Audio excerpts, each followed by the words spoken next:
کچھ اس حوالے سے میں آپ کے سامنے باتیں رکھنا چاہتا ہوں۔ سورۃ المائدہ چھٹے پارے کے اندر آغاز ہوا، اور اس سورت کا نام سورۃ المائدہ اسی لیے رکھا گیا کیونکہ اس کے پس منظر کے اندر ایک بہت بڑا واقعہ ہے۔ مائدہ کہتے ہیں دسترخوان کو۔ سورۃ المائدہ اس کا اسی لیے نام رکھا گیا کیونکہ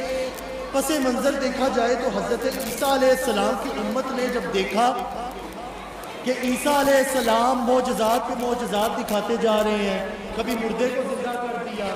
کبھی مٹی کی ایک چڑیا بنا کر اس کے اندر پھونک ماری تو وہ ہوا میں اڑنا شروع ہو گئی،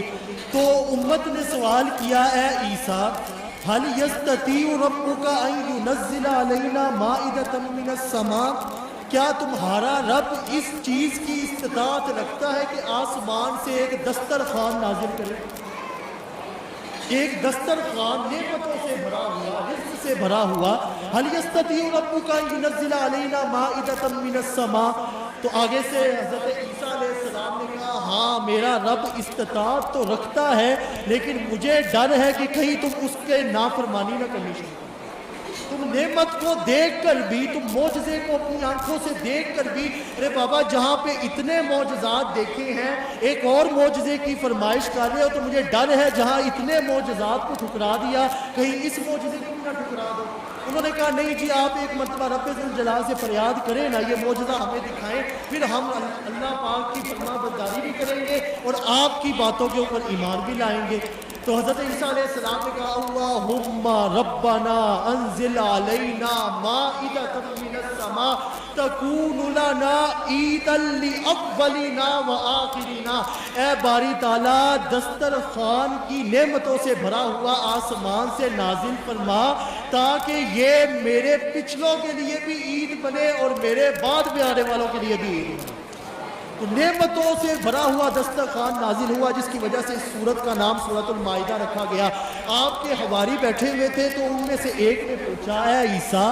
اتنے معجزات دکھا رہے ہیں تو ہمیں تو یہ لگتا ہے کہ 1.25 کم و بیش انبیاء جس نبی کی بشارت دیتے رہے کہ بڑا رؤوف الرحیم ہوگا، رحمت للعالمین ہوگا، راحت العاشقین نبی ہوگا، ہمیں تو لگتا ہے کہ وہ سارے وہ جن کے بارے میں اتنی بشارتیں دیتے گئے ہیں وہ آخری نبی آپ ہیں۔ تو حضرت عیسیٰ علیہ السلام نے کہا نہیں، اب یہاں پر مفسرین لکھتے ہیں قربان جائیں حضرت عیسیٰ علیہ السلام نے کس طرح امت کا ذہن بنایا۔ حضرت عیسیٰ علیہ السلام نے فرمایا ارے وہ میں نبی نہیں ہوں، میں جو تمہیں مردے زندہ کر کے دکھاتا ہوں، میں جو تمہیں معجزات کر کر کے دکھا رہا ہوں، یہ اس بات کی دلیل ہے کہ اگر میں ادنا سا نبی عیسیٰ یہ سب کچھ کر سکتا ہے تو محمد مصطفیٰ کیا کچھ نہیں کر سکتے۔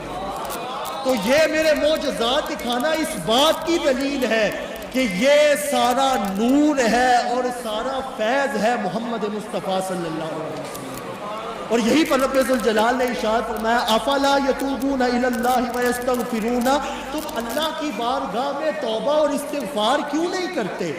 تم ایک مرتبہ توبہ اور استغفار کر کے تو دیکھو، جس طرح عیسیٰ علیہ السلام کی امت کے لیے آسمان سے رحمتوں سے بھرا ہوا دسترخوان نازل کیا تھا، اس طرح رمضان کے اندر تمہارے اوپر میں اپنی رحمت نازل کیوں نہیں کر سکتا؟ یہاں پر ایک واقعہ سنا کر میں مائک اپنے والد گرامی کے حوالے کر دوں گا۔ امام راغب اصفہانی رحمۃ اللہ تعالی علیہ،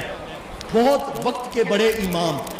وہ اپنی کتاب کے اندر لکھتے ہیں، وہ کہتے ہیں کہ ایک مرتبہ قیامت والے دن نبی پاک صلی اللہ علیہ وسلم نے فرمایا ایک شخص کو لایا جائے گا، اب وہ شخص کے جب نامہ اعمال کو تولا جائے گا تو سوائے گناہ کے اور کچھ ہوگا ہی نہیں۔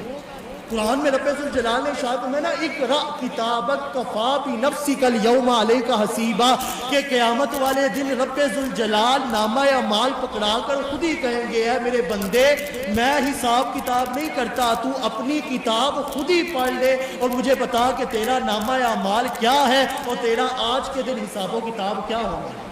تو وہ امام راغب اصفہانی بیان کرتے ہیں حضور صلی اللہ علیہ وسلم نے فرمایا قیامت والے دن ایک شخص کو لایا جائے گا، اب اس کے نامہ اعمال میں گناہ ہی گناہ، کوئی نیکی ہے ہی نہیں۔ رب ذوالجلال ارشاد فرمائیں گے جاؤ اس کو جنت کے اندر بھیجو۔ وہ بندہ حیران ہو کے پوچھے گا باری تعالیٰ میں تو جب سے پیدا ہوا ماں کی گود سے لے کر اب قبر تک میں نے تو کوئی سرے سے ایک بھی نیکی نہیں کی. میں تو ساری زندگی گناہوں کے اندر گزار کے آیا, غفلتوں کے اندر گزار کے آیا, اندھیروں کے اندر گزار کے آیا, تو میں کس طرح جنت کے اندر جا رہا ہوں؟ تو رب ذوالجلال حضور صلی اللہ علیہ وسلم نے ارشاد فرمایا, رب ذوالجلال فرمائیں گے اے میرے بندے جو تو نے ایک نیکی کی ہے اس کا تجھے بھی نہیں پتا. بندہ بولے گا اچھا وہ کون سی نیکی کہ جس کا مجھے بھی نہیں پتا اور آپ کو تو چلو پتا ہے اور آپ مجھے اس کی وجہ سے جنت میں بھیج رہے ہیں. رب ذوالجلال ارشاد فرمائیں گے میرے بندے جب تو سویا ہوا تھا نا تو کروٹ بدلتے وقت سوتے ہوئے تیرے زبان سے اللہ کا نام نکلا, تو اس نام جو تو نے سوتے وقت میرا نام پکارا تھا میں اس کی لاج رکھتے ہوئے آج تیرے سارے گناہوں کو معاف کر کے تجھے جنت کے اندر بھیجا. تو جو رب اپنے نام کی اتنی لاج رکھتا ہے وہ محمد مصطفیٰ کی کتنی لاج رکھتا ہے.